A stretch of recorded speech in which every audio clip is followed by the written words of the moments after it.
이거는 언제 빛을 발휘하냐면요. 모가지를 나눠요. 모가지를. 살려낼 방법이 없어요. 맴매. 반갑습니다. 엄마의 지혜 엄지TV 엄지맘입니다. 오늘 주제는 우리 아이의 애착 인형. 그냥 아무거나 사는 엄마들이 굉장히 많은데요. 아무 애착 인형이나 사지 마세요. 이런 애착 인형은 피하셔야 됩니다. 피해야 할 애착 인형, 그리고 애착 인형 살 때 체크해야 되는 몇 가지 함께 알아보도록 하겠습니다. 우선 애착 인형을 사는 시기는 보통 요즘은 엄마들이 출산용품을 준비할 때부터 벌써 우리 아이를 맞이할 준비, 그 단계에서 애착 인형을 고르기도 하는데요. 사실 이 애착 인형이라는 것이 필수템이냐? 필수템은 아닙니다. 왜냐하면은 애착 인형이 없더라도 아기들은 성향에 따라서 물론 애착도가 다를 수는 있지만 베개에 애착을 하기도 하고 이불, 손수건 혹은 수면 조끼, 어떤 특정 옷이나 이런 것에 다양하게 애착을 합니다. 그럼에도 불구하고 우리가 애착 인형을 준비해 두는 이유는 어떤 존재성의 의미이기도 하고요. 실제로 어딘가에 낯선 환경으로 이동을 할 때에도 우리 아이가 쉽게 들고 다닐 수 있는 용품이다 보니까 이불이나 베개보다는 인형을 용품으로 좀 애착할 수 있게끔 만들어주는 환경이라고 보시면 되는데요. 엄지맘도 실제로 출산을 준비하는 과정에서 우리 딸에게 처음으로 사주는 선물이다라고 하면서 좀 나름 그 당시에는 제 선에서는 비싸게 느꼈던 그 애착 인형을 선물을 했었어요. 그때는 그냥 예쁜 인형을 사주면 된다. 그리고 뭔가 핫한 인형이니까 사준다였는데 지금 아이를 키우고 이제 3세, 4세까지 사실 애착 인형을 굉장히 잘 갖고 놀거든요. 데리고 다니고. 저희 애착 인형 이름은 포포인데 이 포포와 4세까지 잘 지내는 모습을 보다 보니 애착 인형을 고르는 데에도 어떤 일정한 공식 같은 게 있었구나라는 걸 좀 알게 되었어요. 그래서 혹시나 우리 엄지TV를 보고 계시는 엄지 마마님들 중에서도 애착 인형을 아직 안 샀는데 혹은 애착 인형을 살 준비를 하고 있다라고 하시는 분들은 이 영상을 보고 몇 가지 체크리스트를 꼭 체크해 보시기 바라겠습니다. 그러면 애착 인형은 도대체 왜 사야 되냐, 좀 더 이야기를 이어가 보자면요. 우선 첫 번째는요. 이 애착 인형은 정말 관계성이라고 보면 될 것 같아요. 그래서 우리 아이의 사회성, 관계성을 발달시켜주는 역할을 한다라고 보시면 되고요. 그래서 보통은 그냥 애착 인형으로 두는 것이 아니라 인형의 이름을 붙여주기도 하고 인형이 동생이 되기도 하고 포포야, 포포 맘마 먹어, 포포가 지금 슬픈가 봐요 엄마, 이렇게 역할놀이를 하면서 뭔가의 관계성, 존재로 인지를 하게 됩니다. 두 번째는 우리 애착 인형을 항상 데리고 다니면은 이제 애착 인형을 잘 챙기게 돼요. 그래서 아기가 본인의 물건들을 잘 챙기기도 하고 그리고 집중을 하기도 합니다. 그런데 포포는 어디 갔지? 네, 이러면서 뭔가 내 물건, 내가 챙겨야 할 것들에 대한 그러한 존재로서 우리 아이에게 집중력을 높여주는 데 역할을 하기도 합니다. 세 번째는 사실 가장 저는 애착 인형을 사줘야 되는 중요한 이유라고 생각을 하는데요. 바로 심리적 안정감이죠. 그래서 엄마나 아빠가 곁에 없어도 나를 지켜주는 인형, 나와 함께하는 존재, 이거는 언제 빛을 발휘하냐면요. 우리 아이가 아빠 엄마와 처음으로 낯선 환경으로 떨어지는 그런 순간들, 때로는 어린이집이 될 수도 있고 혹은 할아버지 할머니 댁이 될 수 있는데요. 엄지맘 같은 경우에는 아기를 어린이집에 등원시킬 때 그때 처음에는 애착 인형을 들고 가게 했어요. 낯선 환경에서 낮잠을 자는데 선생님도 처음 보는 사람, 환경도 낯선 공간, 그런데 내 옆을 지켜주는 포포가 있었던 거예요. 그래서 포포를 끌어안고 편안하게 잠이 들었다고 합니다. 그래서 이런 식으로 애착 인형이나 애착 이불을 아이들이 어린이집에 들고 다니는 경우를 종종 볼 수 있는데요. 그것에 대해서 놓고 가야지라고 하는 게 아니라 오히려 그렇게 심리적 안정감을 주는 존재이기 때문에 함께 등원을 시켜도 괜찮다라고 말씀을 드리고 싶습니다. 네 번째는요. 우리 아이의 학습적인 효과와 함께 창의력, 상상력을 자극해주는 역할을 하기도 하는데요. 바로 이렇게 포포를 두고서 포포 귀 어딨지? 여기. 포포 팔은 어딨지? 여기. 포포랑 악수해볼까? 악수. 포포 눈은 어딨지?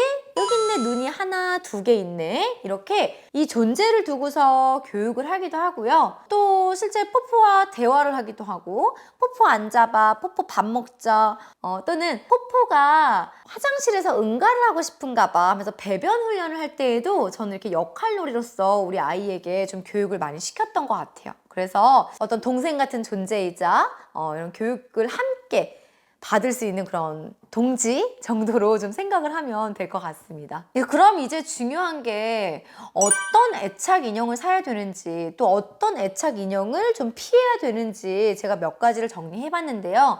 우선 첫 번째는 지금 제가 보여드리는 이 애착 인형 피해야 될까요? 피하지 않아야 될까요? 네, 저는 애착 인형감으로는 땡이라고 말하고 싶습니다. 이유는요, 너무 색깔이 어두워요. 네, 색깔이 어두운 것과 밝은 것 중에 피해야 되는 인형은 어두운 색은 피하고 밝은 색은 좀 권장을 합니다. 이유는요, 아무래도 우리 신생아 시기부터 아기가 함께 지내고 물고 빨고 뜯고 해요. 그러다 보니까 청결적인 부분, 위생적인 부분에 있어서 때가 탔는지 얼룩이 묻었는지 이런 부분을 아무래도 이렇게 어두운 색깔이다 보면은 빨리 확인하지 못할 수가 있습니다. 그래서 되도록이면 어두운 계열의 인형보다는 밝은 계열의 애착 인형을 살 것을 권장드립니다. 두 번째는요, 아기가 잡아당기기도 하고 인형을 막 돌리기도 하고 막 다루기도 해요. 그렇기 때문에 튼튼한 바느질, 그래서 솜이나 이런 내용물이 터지지 않는 정도의 좀 튼튼한 박음질인지를 확인해 볼 필요가 있을 것 같아요. 그리고 또 뭐가 떨어지거나 했을 때 부품을 AS 할 수 있는지, 쉽게 수선이 가능한지 이런 것들도 좀 체크하면 좋겠습니다. 세 번째는요, 아기가 안고 다니기 좋은 크기여야 돼요. 이 정도 너무 좋고요. 그리고 몸이나 팔다리가 조금 더 길어도 좋아요. 그리고 가장 중요한 건 아이들이 어느 부위를 안냐면요, 모가지를 안아요. 모가지를. 네, 그렇기 때문에 모가지가 팔에 쏙 들어가게끔 이렇게 앉기 편안한 애착 인형, 그리고 무겁지 않고 가볍게 가방에도 쏙 넣고 언제 들고 다녀도 부담스럽지 않은 크기의 인형을 권장을 드립니다. 다음으로는 촉감을 만져보시고요. 되도록이면 좀 부드러운 촉감을 권장을 드리고요. 부드럽지 않고 거칠거칠한 촉감은 피해야 될 인형 중에 하나입니다. 이유는 아무래도 애착이라는 것은 우리가 피부 살결을 닿는 것처럼 좀 부드럽고 폭신하고 포근하고 편안하고 이런 느낌이 있어야 되는데, 너무 거칠거칠하거나 딱딱하거나 매트한 소재의 인형들은 그렇게 애착을 하기에는 좀 촉감적인 부분에서 부족하다고 생각을 해요. 그래서 너무 매트한 인형보다는, 딱딱한 인형보다는 부드럽고 말랑말랑하고, 그리고 만졌을 때 정말 아기가 애착을 느낄 수 있는 그런 좋은 촉감을 권장을 드리는데요. 여기서 하나 팁은 털이 잘 빠지는 인형들이 있어요. 그래서 엄마가 딱 봤을 때 털이 너무 잘 빠진다라고 하는 것은 또 피해야 됩니다. 왜냐하면요, 신생아 시기에는 정말 곁에 두고 호흡기 옆에서 물고 빨고 얼굴을 부비부비 하는데 그 털이 빠져서 아기의 호흡기나 기관지로 들어갈 수 있기 때문에 털이 잘 빠지지 않는 그런 튼튼한 인형을 찾으시기 바라겠습니다. 다음으로 머리, 귀, 눈, 코, 입, 팔, 다리, 우리 인간의 신체처럼 이렇게 신체 부위가 있으면 더 좋아요. 아무래도 그냥 기린 보다는 귀는 어디 있지? 눈은 어디 있지? 코는 어디 있지? 팔은 어디 있지? 발은 어디 있지? 악수, 다리로 이렇게 걸어가고 있어요 라고 우리의 인간의 신체 활동을 인형을 통해서 묘사할 수 있도록 이렇게 직립보행을 하는 인형을 추천을 드리고요. 누워있거나 거북이거나 이런 인형보다는 곰돌이 인형이나 토끼 인형이나 사람과 좀 유사한 그런 신체를 구조를 갖고 있는 인형을 추천드립니다. 마지막으로 저는 이것이 가장 중요하다고 말씀드리고 싶은데요. 바로 리미티드 에디션은 피해야 될 인형입니다. 왜냐하면은 찾지를 못해요. 아니, 찾지 못하는 게 뭐가 중요해요? 라고 하시는데요. 자, 인형이 망가졌습니다. 인형을 잃어버렸습니다. 혹은 엄마가 세탁을 하다가 인형이 얼룩이 덜룩이가 되었습니다. 그럼 이제 아가는 막 울어요. 내 인형 어떡해? 포포 어떡해? 포포 아파? 포포 이상해졌어? 라고 할 때 살려낼 방법이 없어요. 그래서 그럴 때는 교묘하게 엄마가 얼른 같은 브랜드의 같은 크기의 똑같은 인형을 사와서 짠! 엄마가 포포 치료해줬어 라고 하면서 다시 그 인형이 이 인형이다 라고 생각할 수 있게끔 이런 만일의 상황에 애착 인형은 정말로 절대적 존재입니다. 근데 그 존재가 사라졌을 때 다른 인형을 아무리 사줘봤자 우리 아이에게는 그 존재가 사라진 거예요. 그렇기 때문에 그 존재와 똑같은 인형 복제품을 가져올 수 있는 그런 좀 대중성 있는 브랜드, 다시 구매할 수 있는 그런 인형을 살 것을 추천드립니다. 또 우리 인형을 매일매일 세탁하기란 사실 쉽지가 않아요. 특히나 애착 인형이다 보니까 잠깐 빨래를 하는 것도 씻기는 것도 그 잠깐의 순간 하루도 내 눈에서 사라지는 것을 견디지 못하는 아이들도 있습니다. 이럴 때에는 어떻게 관리해야 되나요? 사실 아이가 말귀를 알아듣고 어느 정도 소통이 될 때에는 아기와 함께 목욕을 할 것을 추천드려요. 그래서 같이 씻고 씻겨주고 하면서 애착을 더 해도 좋지만 그 이전에는 저는 정말 많이 최대한 세탁을 매일매일 자주 하진 않았고요. 매일매일 애착 인형을 몽둥이 찜질을 했습니다.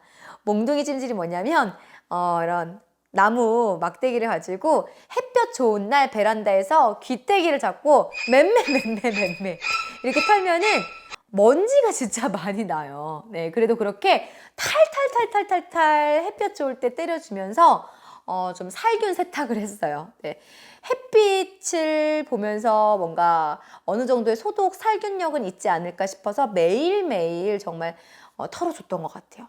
최소한 이것만이라도 매일매일 해줄 것을 추천드리고요. 아무래도 이 인형의 소재 자체가 좀 진먼지 진드기가 크기도 좋고 또 엄지만 같은 경우에는 고양이들과 함께 자라기는 환경이었기 때문에 그 환경에서는 특히나 신경을 안 쓸 수가 없었어요. 그래서 반려동물과 함께 키우고 있다라고 하면 이 점도 참고하시고요.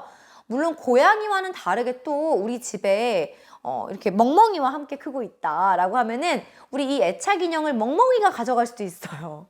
그래서 싸움이 나지 않도록 이런 부분을 좀 참고하셔서 여러분들이 구매하시면 되겠습니다. 네, 우리 아이의 소중한 첫 친구, 애착 인형인데요. 우리 아기에게는 아기의 성향에 따라 다르지만은 정말 가족과 같은 존재입니다. 그렇기 때문에 아빠, 엄마가 우리 아이의 첫 인형을 선물하는 데 있어서 무엇을 피해야 되는지, 무엇을 주의해야 되는지 제가 정리해드리는 내용에 있어서 좀 도움이 되셨기를 바라고요.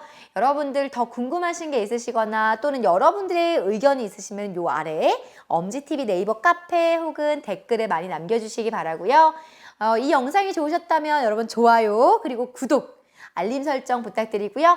다음에도 여러분 좋은 영상으로 또 인사드리도록 하겠습니다. 감사합니다.